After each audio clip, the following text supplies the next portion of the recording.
Muchísimas gracias a todo nuestro inmenso auditorio de Telepaís.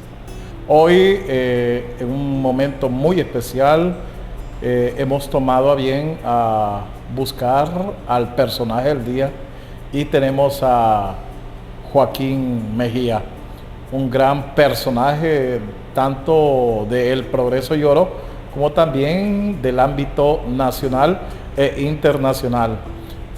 Nos da mucho gusto, Joaquín, placer saludarle. Bienvenido al personaje del día. Muchísimas gracias, Pedro. Un honor estar aquí. Gracias. Joaquín es una persona conocedora de leyes, lo ha estudiado, tiene varios doctorados, maestrías. Estoy viendo un currículo completo y eso pues nos hace sentirnos bien por este espacio que vamos a tener, que va a ser un espacio dedicado para usted, Joaquín. Sabemos que hay luchas en la vida, pero queremos iniciar preguntándole cómo es que se convierte usted defensor de los derechos humanos. Bueno, yo creo que es un asunto de familia, porque tanto mi papá como mi mamá son o fueron profesores. En el caso de mi mamá, profesora de educación primaria, y en el caso de mi papi, profesor de educación secundaria. De hecho, fue él uno de los fundadores del Perla de Lulúa, y en ese sentido obviamente creo yo que los profesores y las profesoras son las que nos han enseñado a todas las generaciones lo que implica la lucha para lograr ciertas cuestiones en beneficio de la educación y también en beneficio del gremio, como el Estatuto del Docente. En ese sentido creo yo que por ahí viene mi interés por el tema de la justicia social y los derechos humanos. ¿Cómo ha visto usted los derechos humanos en Honduras? Bueno, en primer lugar hay que decir que el tema, o que los derechos humanos nunca van a ser un regalo que venga desde el poder, desde arriba, sino que implica una lucha constante por parte de la gente para ir ganando terreno en el marco de asegurar que el Estado cumpla con su obligación de garantizar las condiciones que la gente necesita para vivir dignamente.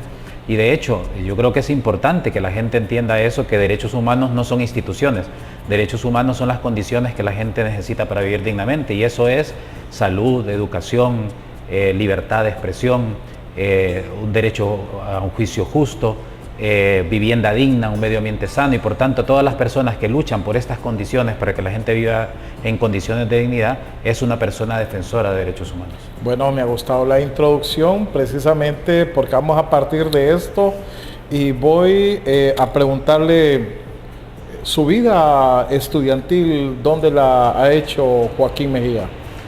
Bueno, primaria la hice en la Escuela Pública San José. Muy bien. Secundaria, ciclo común, la hice en el Perla de Lulúa, obviamente. Y luego bachillerato en el Instituto San José, jesuita. Y luego la universidad fue en lo que antes se llamaba el Centro Universitario Regional del Norte, donde saqué la licenciatura en Derecho. Y luego tuve la oportunidad de irme a España, y allá estudié una maestría en estudios avanzados en Derechos Humanos y también un doctorado en estudios avanzados en Derechos Humanos en la Universidad Carlos III de Madrid. También un diploma de estudios avanzados en Derecho Internacional y Relaciones Internacionales en la Complutense de Madrid, como parte de un programa de doctorado. Y finalmente estudié un segundo doctorado en Derechos Humanos, Justicia Internacional y Democracia en la Universidad de Valencia. He tenido la oportunidad de que en ambos doctorados saqué la calificación máxima, es decir, sobresaliente cum laude por unanimidad, y ambos doctorados son de los 10 doctorados que hay en España en Derecho que tienen lo que se le llama mención de calidad, es decir, hay muchos doctorados, pero solo son 10 los que tienen mención de calidad, es decir, que están como en una posición de mayor calidad y prestigio en el ámbito universitario español. ¿Cuánto ha sido la vida de lectura de Joaquín Mejía? Porque según escucho ha sido bastante el recorrido. Bueno, sí, pero más allá de por los estudios, es que la lectura es un aspecto fundamental para cualquier persona. Creo que nos hace personas más cultas, nos ayuda a escribir mejor, a tener mejor vocabulario incluso. Y en ese sentido yo estoy leyendo siempre. Por ejemplo, en este momento estoy leyendo a un politólogo español que se llama Daniel Innerarity, Política para Perplejos, porque este tipo de literatura, que es de ciencia política y que no es de derecho, pero me ayuda a entender lo que está pasando en Honduras, en temas de polarización social, por ejemplo, pero también me gusta leer literatura, novelas históricas y otro tipo de novelas por ejemplo, ahora acabo de terminar de leer un libro que se llama El último barco, de un escritor gallego, Domingo Villar, que ya murió, que es uno de mis favoritos. Y por otro lado también tengo obviamente lecturas de derecho. Yo no soy de los que cree que los abogados y abogadas debemos leer únicamente los códigos, porque los códigos están ahí. De nada me sirve a mí aprenderme de memoria artículos si los puedo consultar. Para eso es importante que yo lea otras cosas, doctrina, teoría, filosofía del derecho, para poder entender qué es lo que está detrás de esos artículos. Porque si no, nos vamos a convertir o nos convertimos en abogados y abogadas que no salimos de la cuadratura jurídica. Es decir, que más allá de lo que dice el artículo X, yo no soy capaz de argumentar, de hacer un análisis profundo, de cuestionar incluso la ley, porque generalmente la ley no necesariamente es justa, sino que responde obviamente a quien la hizo, y quien la hizo es quien tiene poder. ¿Tiene aspiraciones políticas? No, de hecho, jamás me ha interesado, ni aspiraciones políticas, ni siquiera aspiraciones profesionales relacionadas. Por ejemplo, a mí nunca se me ha cruzado por la cabeza ni presentarme para concursar para ser fiscal general del Estado, para de la Corte Suprema de Justicia, y las dos únicas ocasiones en las que he participado en algo así fue cuando dos sectores de sociedad civil, la Alianza por la Paz y la Justicia y la Coalición contra la Impunidad, propusieron mi candidatura para Comisionado Nacional de los Derechos Humanos, sabiendo de que yo no iba a ganar porque yo no pertenezco a ningún partido político y el Congreso elige, obviamente, en esos vínculos con partidos políticos. Pero mi participación fue para dejar en evidencia a las candidaturas que estaban proponiendo los partidos políticos, que eran de menor calidad, y en ese sentido, por eso fue mi candidatura. Y obviamente no salí elegido, como ya se sabía. Y luego, recientemente, que fui propuesto por organizaciones internacionales para que el Estado de Honduras presentara mi candidatura a comisionado de la Comisión Interamericana de Derechos Humanos, que es una candidatura independiente, no representa estados, pero debido a mis críticas que yo realicé en relación con la posición tibia que ha tenido el gobierno de Xiomara Castro en relación con la dictadura Ortega Murillo, pues por esas críticas que hice en una red social, inmediatamente se retiró mi candidatura.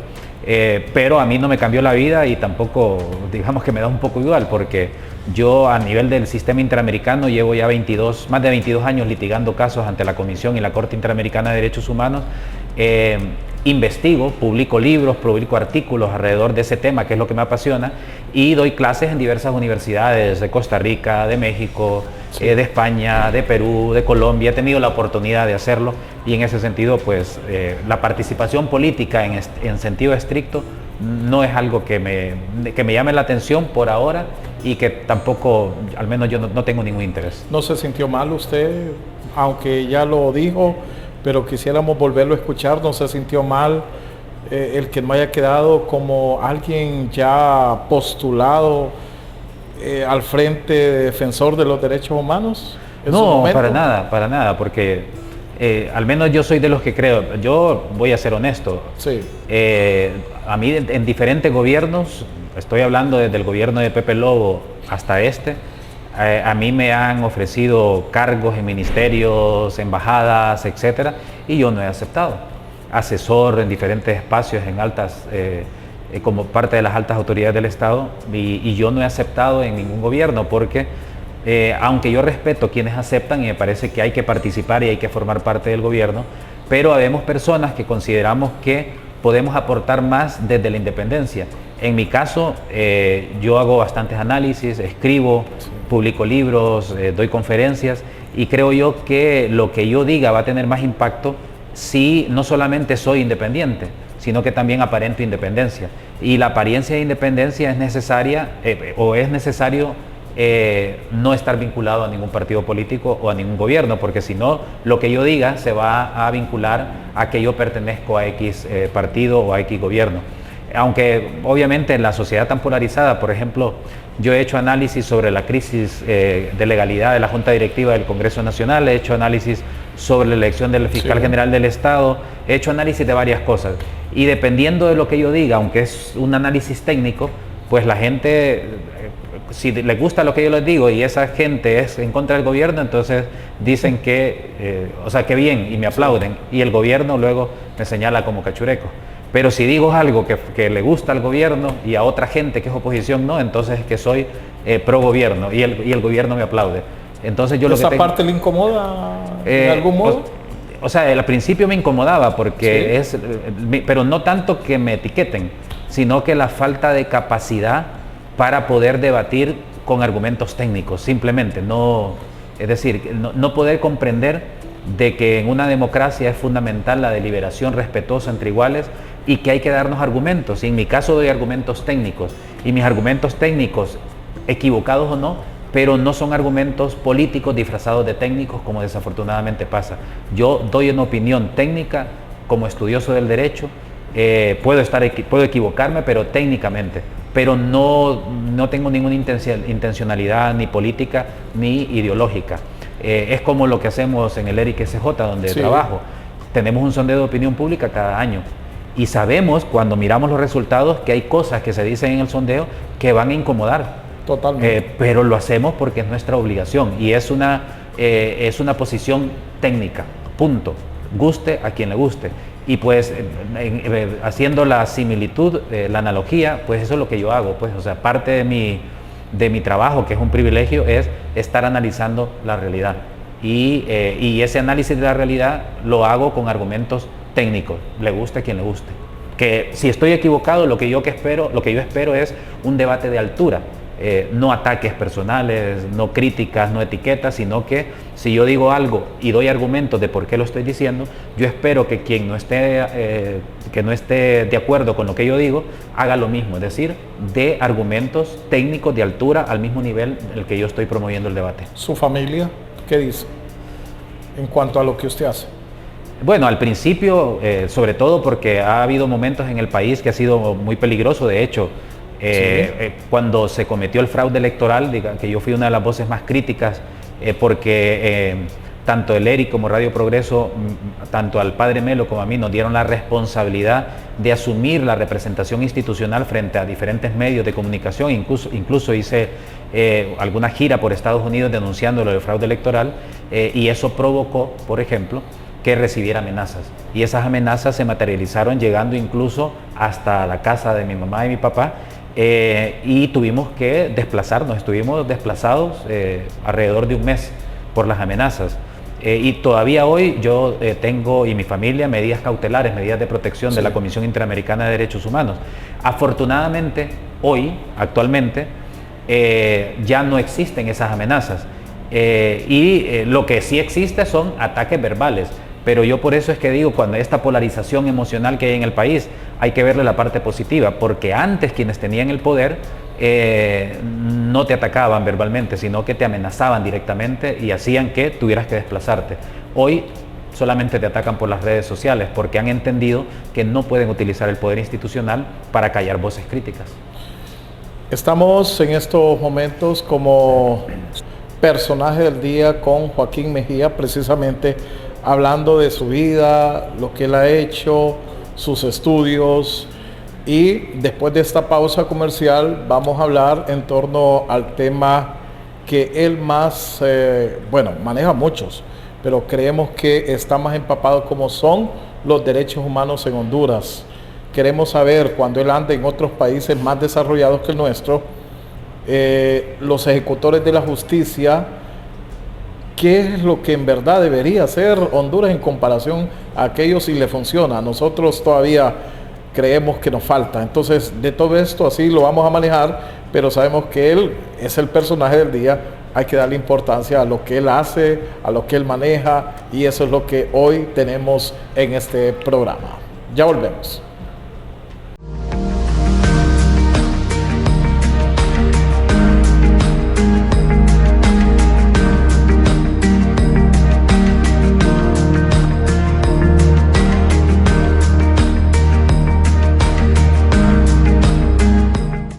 Importante destacar al personaje del día, como es a Joaquín Mejía. Hoy hablando de muchas cosas, de lo que él hace, esto de ser un defensor de los derechos humanos. Joaquín, usted decía, en muchas ocasiones lo ha puesto y ha puesto a su familia en riesgo. Lo que significa que aquí estamos vulnerados o vulnerables, no sé si vale el término, ante esto de la situación de los derechos humanos. Sí, bueno, recordemos que Honduras tiene una institucionalidad bastante débil. Y no es que antes del golpe de Estado las cosas estaban bien, pero al menos habían unas condiciones de formalidad democrática que impedían que hubieran situaciones más graves, pero a partir del golpe de Estado, y no lo digo yo, lo dice la Oficina del Alto Comisionado de Naciones Unidas para los Derechos Humanos en Ginebra, se destruyó la institucionalidad. Y esa destrucción implicó lo que hemos visto, es decir, Honduras se convirtió en una narcodictadura y son hechos objetivos, no son opiniones, y eso lo podemos ver con los juicios en Nueva York. Y obviamente estamos hablando de que el narcotráfico ha penetrado la institucionalidad del Estado. Y aunque las cabezas hayan sido o estén siendo juzgadas en Nueva York, pero las estructuras están intactas. Y entonces no podemos negar eso.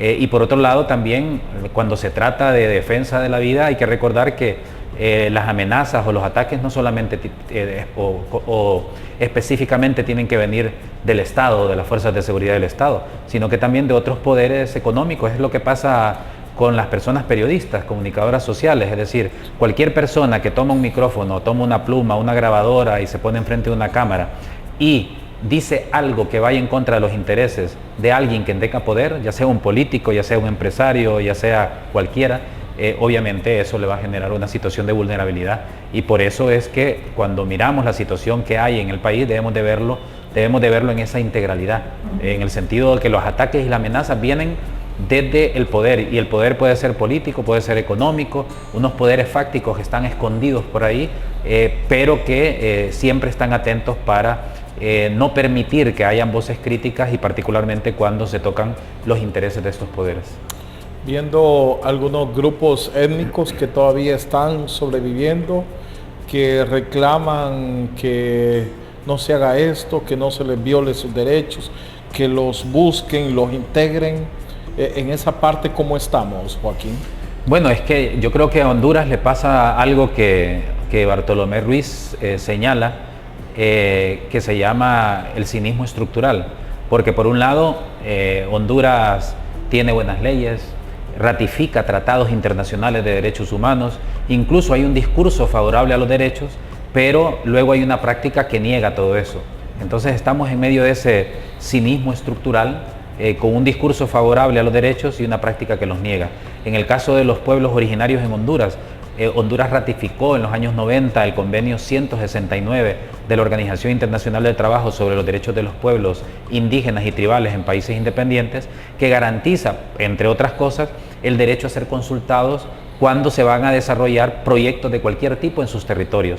Pero a pesar de que eso es una ley en el país, y de hecho la Sala de lo Constitucional de la Corte Suprema de Justicia ha señalado en varias sentencias que las normas y derechos que están contenidos en tratados internacionales se incorporan a nuestro derecho interno para formar parte del bloque de constitucionalidad, es decir, que ese tratado, como el convenio 169, forma parte de la Constitución, tiene jerarquía constitucional, está por encima de un montón de leyes, pero a pesar de eso hay una práctica que contradice esas disposiciones, que reconocen el derecho que tienen los pueblos indígenas a la autodeterminación, y el derecho a la autodeterminación implica que tienen el derecho a decidir cómo se van a gestionar las cosas en los territorios que ocupan.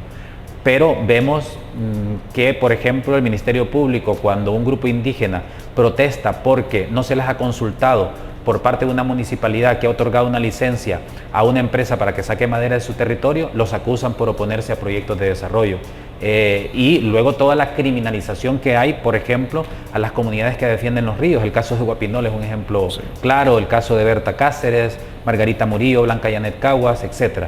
Porque ha habido una especie de patrones, un patrón con varios niveles en los ataques a personas que defienden la vida en general, incluyendo a pueblos indígenas. El primer patrón es la creación de un enemigo, es decir, a través de ciertos medios de comunicación se empieza a decir, esa gente que no quiere la minera están en contra del desarrollo, no quieren salir de la pobreza, son vagos, son terroristas, son comunistas, y empiezan a crear un enemigo. Y una vez que se crea en el imaginario social de que quienes defienden, por ejemplo, los ríos, están en contra del desarrollo, viene un segundo paso que tiene que ver con las amenazas, los hostigamientos, los ataques. Luego viene un tercer Qué paso. contradictorio esa parte, ¿verdad? Claro, exactamente, porque quienes defienden la vida al final son atacados. Luego viene una tercera fase en ese patrón que tiene que ver con la represión policial militar y también de empresas privadas de seguridad que trabajan para determinadas empresas que tienen intereses, digamos, en los territorios. Luego viene un cuarto nivel en ese patrón que tiene que ver con el uso indebido del derecho penal, es decir, el Ministerio Público las acusa de cualquier cosa. Incluso los mandan a cárceles de máxima de seguridad solo por defender los bienes comunes. Y el último paso es la eliminación física, es decir, cuando todo lo demás no ha funcionado, se asesina. Y eso es lo que hemos visto con muchísimos casos en el país. De hecho, las primeras 3 sentencias sobre ambientalistas que recibió Honduras por parte de la Corte Interamericana de Derechos Humanos, que las litigamos con el ERIC, son los casos de los ambientalistas Carlos Luna en Olancho, Carlos Escaleras en Tocoa y Blanca Yanet Caguas en Tela. Y sí, recientemente también estamos llevando el caso de Margarita Murillo, una lideresa social campesina que también fue asesinada por la lucha por el acceso a la tierra.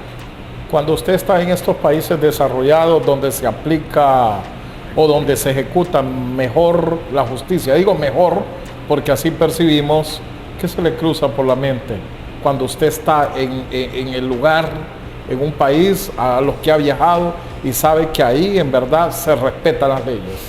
Bueno, primero creo yo que no hay que idealizar, en el sentido que sí es cierto que en países como España, por ejemplo, la justicia, el sistema de justicia funciona mucho mejor que en Honduras, pero también tiene sus sombras, y bastantes sombras. Y por otro lado también la incoherencia y la doble vara de medir de países como Canadá, por ejemplo, que todo el mundo admira. Pero, por ejemplo, países como Canadá, si bien es cierto, en su territorio se respeta el medio ambiente, derechos humanos, etcétera, pero luego sus empresas vienen a nuestros países a violar derechos humanos, a contaminar el medio ambiente, sí, y muchas veces estos estados no hacen nada para que sus empresas no estén cometiendo estas barbaridades que no se atreven a cometer en sus países porque es ilegal. Y eso hay que tenerlo muy presente. Y por otro lado, creo yo que a nivel personal y como abogado también, lo primero que pienso es que todavía falta mucho por construir en nuestro país, pero a pesar de eso yo tengo una visión optimista, porque si yo pienso hace 60 años a las mujeres no se les permitía votar. Más allá de las simpatías o antipatías que pueda generar la presidenta Castro, pero hace 20 años era imposible imaginar que íbamos a tener una mujer presidenta. O, por ejemplo, en los años 90 no existía el Comisionado Nacional, a inicios de los años 90, el Ministerio Público.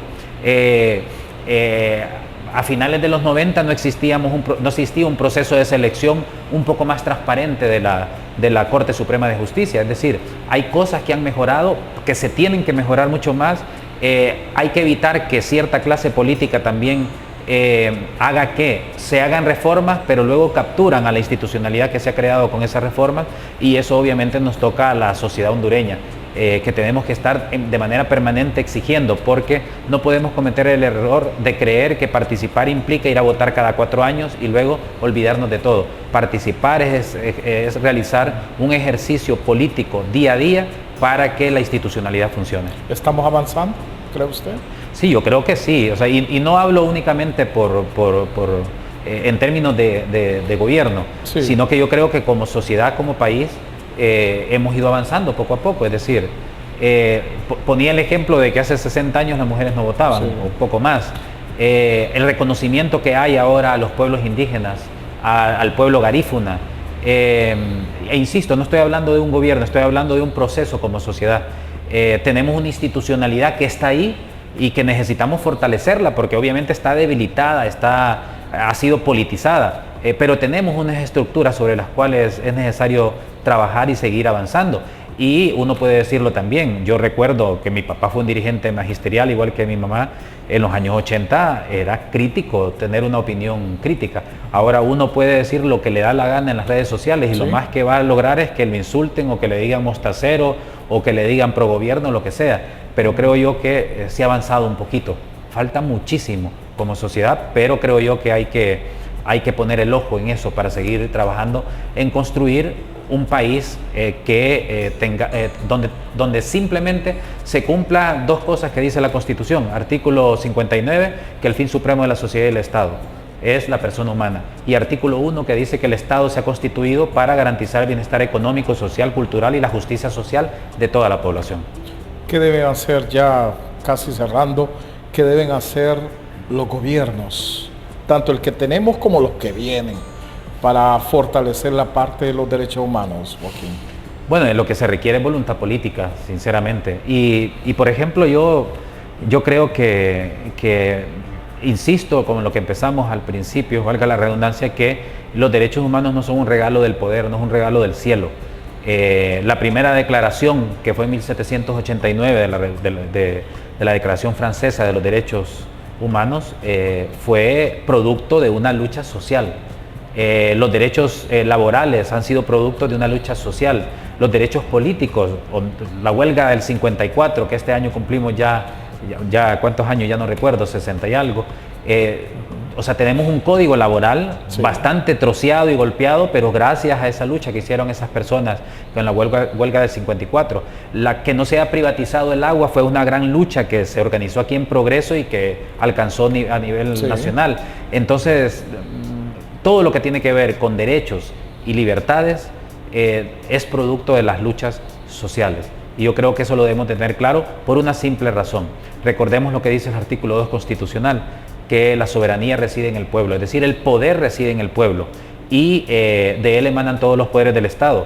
Quienes están en el poder ahorita, en el gobierno, son nuestros mandaderos.